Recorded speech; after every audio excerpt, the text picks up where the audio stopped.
All right, today we're going to unpack a landmark case that really wasn't just about taxes. It was about the very process of how our laws get made. We're talking about the Expanded Value-Added Tax Law, or EVAT. This was a law so controversial it sparked a huge constitutional showdown at the Supreme Court. Okay, let's get into it. So here's the explosive question at the heart of this whole thing. The real fight wasn't about whether the EVAT was a good tax or a bad tax. No. The core issue is whether Congress even followed its own rulebook, the Constitution, to pass it. And the answer would really test the limits of legislative power. So a bunch of people, including some senators and public figures, actually took their own colleagues in Congress to court. And they had three big accusations, arguing that the whole process used to create the EVAT law was fundamentally broken and unconstitutional. Let's break down exactly what they claimed. Okay, so first, we need to talk about this thing called the Origination Clause. And the Constitution is super clear on this. The key word here is exclusively. It means the power to kickstart any bill related to taxes or revenue belongs in one place and one place only, the House of Representatives. The whole idea is that tax laws, the ones that hit our wallets, should start in the chamber that's supposed to be closest to the people. So, here's accusation number one, the wrong origin. The folks suing said, hey, the Senate didn't just tweak the House's bill. They pretty much tossed it in the trash and wrote their own from scratch. And that, they argued, wasn't an amendment. It was a whole new bill coming from the wrong place, a direct violation of that rule we just talked about. And this is where one of the dissenting justices, Justice Cruz, really hit the nail on the head.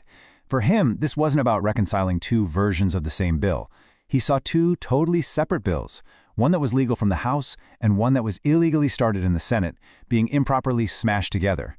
He was basically saying this isn't amending, it's a constitutional breach. The second charge deals with another basic rule of the road for making laws. To stop hasty or badly thought-out legislation, the Constitution lays out a very deliberate, step-by-step process. A bill has to be read, debated, and voted on across 3 separate days in each chamber. It's a built-in safety measure, a kind of cooling-off period. Yeah, well, that's not what happened here. The petitioners pointed out that the Senate just jammed the whole process together, holding the second and third readings for its EVAT bill on the exact same day. This was a massive shortcut, and they argued it was another clear constitutional foul in the rush to get this law passed. And now we get to the wildest accusation of them all. This one questions the very structure of how laws are made in the first place. It involves a small, super powerful, and kind of secretive group that operates behind the scenes, the Bicameral Conference Committee. And the argument was that this little committee basically went rogue. So charge number 3 was that this committee became a third chamber of Congress. I mean, get this. The accusation was that this tiny group, who nobody elected, secretly added in major new taxes that the full House and the full Senate had never even seen, let alone debated or approved. In this table right here, this was their Exhibit A, their smoking gun. I mean, just look at it. A tax on real estate, a tax on doctors and lawyers, a tax on your cable TV, even yanking a major airline's tax exemption. None of this was in the original House bill. It wasn't in the Senate bill. It just sort of magically appeared in the final version that came out of this committee. Wild, right? And that's why dissenting Justice Puno used such powerful language. He called it the worst kind of tyranny, the tyranny of the minority over the majority. He was basically saying that a handful of unelected people were imposing their will on the entire country, completely bypassing our elected representatives. So, with all of that, how on earth did this law survive? Okay, so let's flip the script and look at how the Supreme Court's majority defended all this. Because despite all those bombshell accusations, a majority of the justices found a way to say, yep, this law is legit. And their reasoning relied on some really broad ideas about legislative power. So, on that wrong origin charge, the court basically said, well, the Senate's power to amend a bill is incredibly broad. So broad, in fact, that it can mean completely swapping out the entire bill with a new one. Their logic was, as long as the initial bill started in the House, whatever the Senate did after that, even if it was a total rewrite, was still technically just an amendment. And what about that shortcut where they rushed the readings? The court pointed to a sort of constitutional get-out-of-jail-free card. See, if the president certifies a bill as urgent, Congress can skip the whole 3 readings on 3 separate days rule. And in this case, the president had certified it.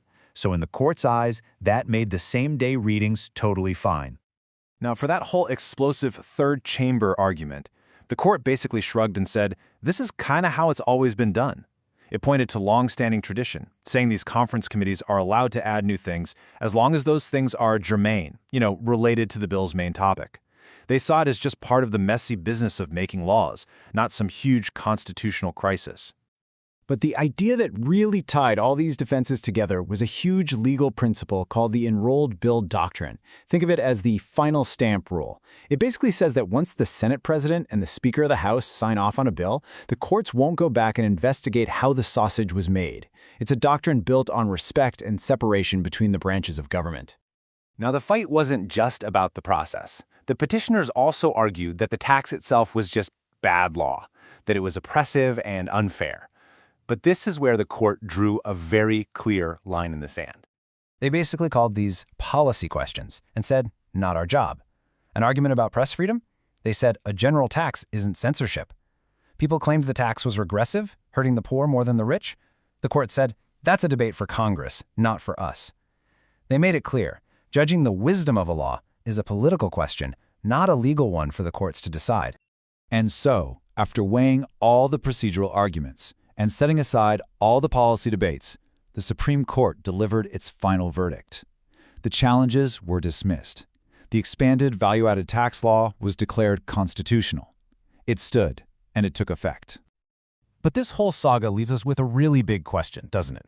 At what point does a legislative shortcut stop being a shortcut and start becoming a constitutional crisis? The VAT case shows that the line between those two is, and probably always will be, a major battleground. It highlights this constant tension between making laws efficiently and having the safeguards that ensure they're made transparently and thoughtfully. The debate is far from over.